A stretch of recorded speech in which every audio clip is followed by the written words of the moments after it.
Hi, everybody. This is Bill. I'm the salty old Marine. Um, Wanted to talk to you today about PTSD. And I would like to kind of talk around the description of what it is, um, how it can affect your life, what options are available for you for disability through the VA, and also what options are available for treatment through the VA. So let's start. First of all, set the stage. I am a veteran Marine, honorably discharged. In 1985, I served during peacetime, the Cold War, as they called it, from 1979 to 1985. Although there were some military interventions, namely in places like Panama and Lebanon and places like that, we were not technically at war. So my deployments, as they existed, were to peacetime locations on operations. So 29 Palms, California, Australia with Operation Freedom Pennant, and also I went to Okinawa, Japan, for a year. So, having said that, I was a military policeman, and I did experience some trauma, and that's what PTSD stands for. It's post-traumatic stress disorder, PTSD. And contrary to popular belief, a person can get PTSD from any traumatic incident. It doesn't have to be in the military, it could be civilian. But of course, on this channel, we're talking about military. So it can happen during peacetime, it can happen during war. Just about anything can cause traumatic stress. Examples of wartime, of course, are pretty easy to imagine, even if you were not in wartime. So being in a combat zone, being subject to enemy fire, being subject to artillery, bombardment, IEDs, booby traps, even just the stress of war, right? Going house to house, just the incredible adrenaline dump and fear of facing an enemy under fire. There's no denying that that can cause tremendous amounts of stress. However, it can also happen during peacetime. Examples can be training accidents. They can be witnessing traumatic events that happen. We all know that bad things happen even in times of peace. I was first responder to some of them. Automobile accidents where there were fatalities, and I was the first person on the scene. I witnessed a helicopter crash where the pilot died. I witnessed a jet, an A5, going down the runway on fire. The pilot attempting to eject from the deck, from the runway, and failing to do so and being caught, unfortunately, in that. There have been other people who have been subjected to other types of traumatic stress, even things like traffic accidents, or seeing someone injured, or being close to somebody who was injured. I remember when I was in Okinawa, there was a lineman who was putting up an antenna for a radio transmitter, a very, very big transmitter, and his antenna brushed against some high tension lines, and he was electrocuted. And of course, his coworkers were all there with him when that happened, and the military police responded to that. The ambulance crew responded to that. The Navy corpsmen.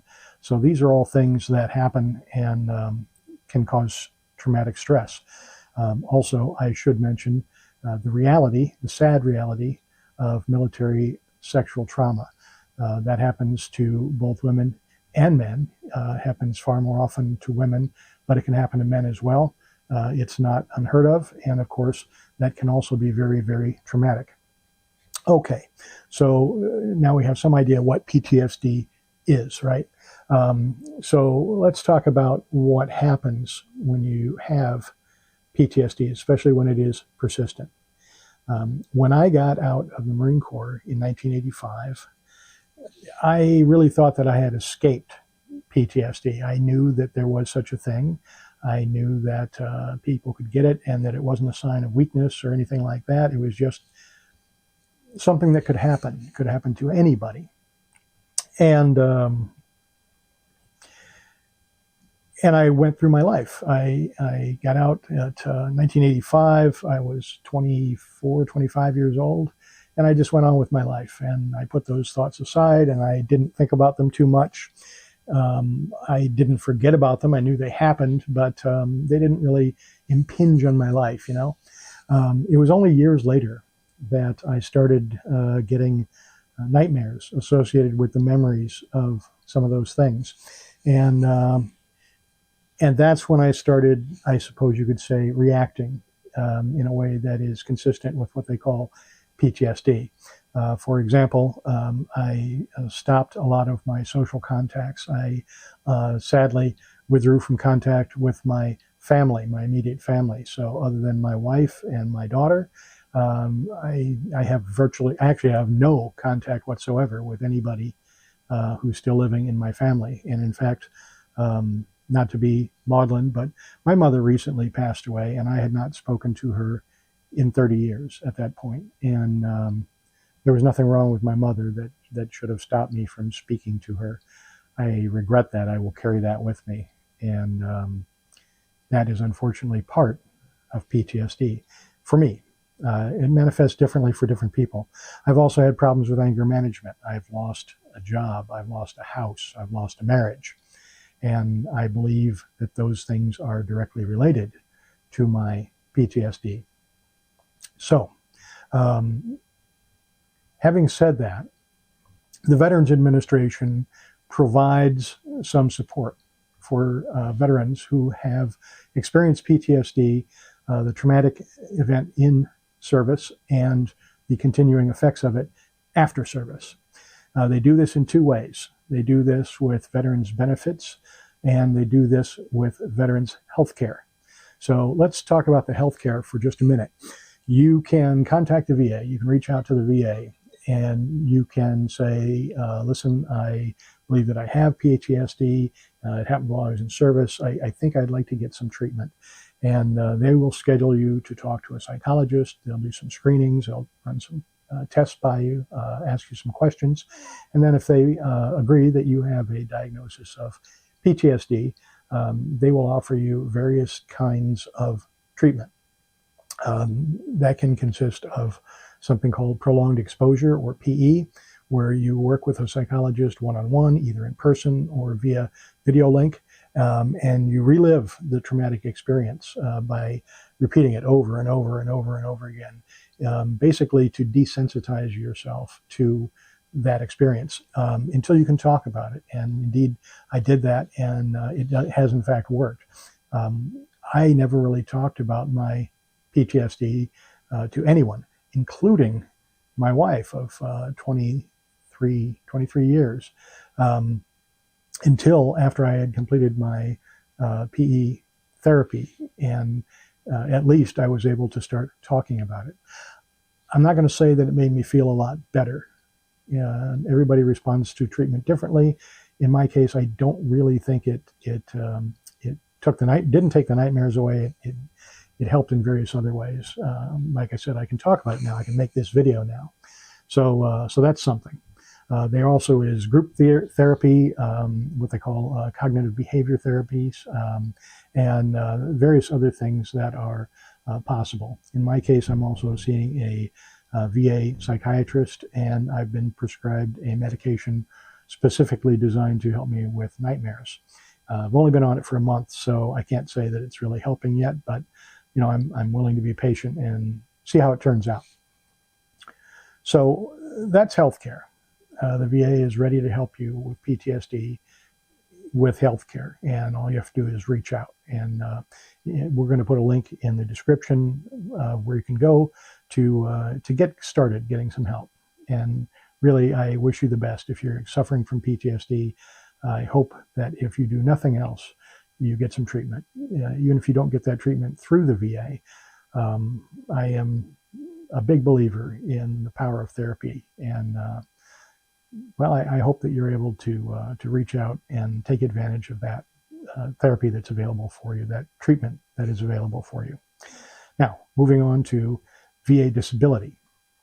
The VA offers disability for a variety of things that happen to you while you're in service, that you're currently diagnosed with, and when there is a link between the two. It also has to have an impact on your day-to-day life, like your social life, your family life, or your ability to earn a living, or all of those things. So, keeping that in mind, if you're interested in pursuing disability, VA disability for PTSD, you're going to need to file a claim, of course, and in that claim, you're going to have to include your in-service event or events. And documentation of that, if it's in your record books, is fantastic. If not, you can establish that proof different ways. Buddy statements from people that you served with at the time who can write a letter stating that they were with you when you experienced this trauma, and they saw how you reacted to it and what happened and all the events surrounding it. A spouse, if you were married at that time. Basically, anybody can write a buddy letter if they were a direct witness to the traumatic event or the events surrounding the traumatic event. So there are a variety of ways to establish that the event actually occurred. Following that, you're going to need a current diagnosis. You can't just file a claim and say, I have PTSD. Probably that is not going to fly. You're going to need to see a professional, a doctor, a psychologist, psychiatrist, somebody who is qualified medically to say this person has post-traumatic stress disorder, PTSD. And that is considered a current diagnosis. So you're going to need that paperwork. If you are seeking treatment through the VA and you've been diagnosed with PTSD, that's what I did, then that diagnosis is in your VA health record. So it makes it very easy when you file disability, they can pull that directly from the VA health side of the house. Then in your statement, your personal statement, when you file your claim, you're going to have to explain how the PTSD is currently affecting your life. Now, I've talked about some of the things that affect me on a day-to-day basis. So socially, I have almost no friends, close friends. I have lots of acquaintances. I have lots of friends that I know online, but I don't have people coming to my house. I don't leave my house. I go to work. I volunteer my time assisting teaching children at a karate dojo after work for a couple hours twice a week. And then I come home, and I really don't leave my house unless I absolutely have to. I don't like leaving my house. I mostly live the life of a hermit. I'm hypervigilant. I've got in excess of 30 security cameras around my house. I've talked to a lot of veterans who feel exactly the same way. I'm constantly locking and relocking doors because I'm never quite sure that they're actually locked. If I get up in the middle of the night to use the bathroom, I'll drop by the various front and back doors and just double check, make sure the doors are locked. That kind of thing. If I'm at work, I have ability to monitor my home security cameras from work, and I'll pop those up on the screen while I'm working and just keep an eye on things, In addition to that, I mentioned that I have anger management issues. Those still are going on, although I'm trying hard to control those by mindfulness, being aware of when I'm having a panic attack or irrational anger, things like that, so that I don't, get fired. I like my job and I like the people I work with, and they seem to like me, and I'd just as soon not get fired. So I'm working on that, right? But it does impact my ability to earn an income. That's very important. And finally, I keep track of this. So I have an app that lets me track medical symptoms that I have. So, for example, my blood pressure and my blood sugar, because I'm diabetic, and various other things. But in addition to that, it lets me log, for example, when I'm having a panic attack. So I do. I've just made that a habit. If I feel a panic attack coming on, I pop open my phone, bing, bing, bing. I put it in there, and that is significant if you are filing a disability claim. Now, in my case, my disability claim's already been adjudicated. I've already been awarded a disability, but That doesn't mean you should not continue to seek treatment and keep a log. You may at some point want to file for an increase. You may at some point be asked by the VA to come back in for another examination to see if you've gotten better. All of those things mean you can't just say, okay, well, I got my disability. I'm done seeking therapy. I'm done doing anything about this. Bang, bang, give me my money. Gosh, guys, don't do that, please. In any case, you should continue to seek treatment for as long as you need it for your PTSD symptoms. And honestly, if you're not experiencing PTSD symptoms anymore, if you honestly have improved, you're all better now, probably should not be getting disability, because the disability is for what you're experiencing currently, not what happened to you back then. That may seem unfair, but that is how the VA disability system works. If you're claiming a disability and you don't have any symptoms currently, you're committing fraud. Please don't do that. Be honest. Okay. So last thing I want to mention is, with PTSD disability, the amount that you receive is going to be a percentage, like 10%, 30%, 50%, 70%, 100%. And of course, the rates that you get for those percentages are different as well. Those are based on your symptoms. Again, your current symptoms, not what happened to you back then or how bad it was, but what you're experiencing right now. So with that in mind, you're going to need to go online, look up PTSD 38 CFR. I'll put a link in the description.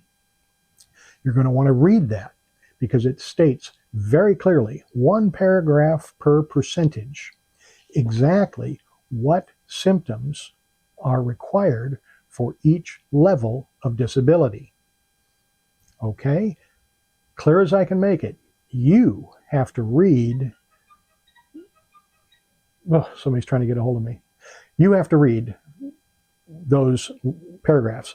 You have to match those up against your current disability. You have to put that in your statement when you file your claim. When you talk to the VA for therapy, you need to make those things clear to the psychologist or therapist that you're working with.